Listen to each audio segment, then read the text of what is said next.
علیکم دوستوں، برائے مہربانی ہمارے چینل کو لائک کریں، سبسکرائب کریں اور بیل آئیکن کو دبانا نہ بھولیں۔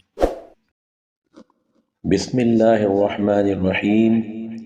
5 آدمی اللہ کی ذمہ داری میں ہیں۔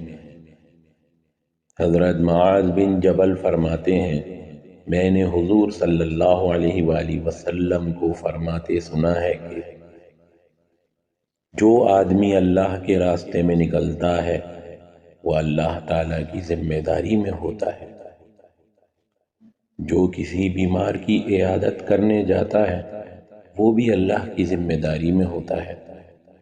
جو صبح یا شام کو مسجد میں جاتا ہے وہ بھی اللہ کی ذمہ داری میں ہوتا ہے۔ اور جو مدد کے لیے امام کے پاس جاتا ہے وہ بھی اللہ کی ذمہ داری میں ہوتا ہے۔ اور جو گھر بیٹھ جاتا ہے اور کسی کی برائی اور غیبت نہیں کرتا وہ بھی اللہ تعالیٰ کی ذمہ داری میں ہوتا ہے۔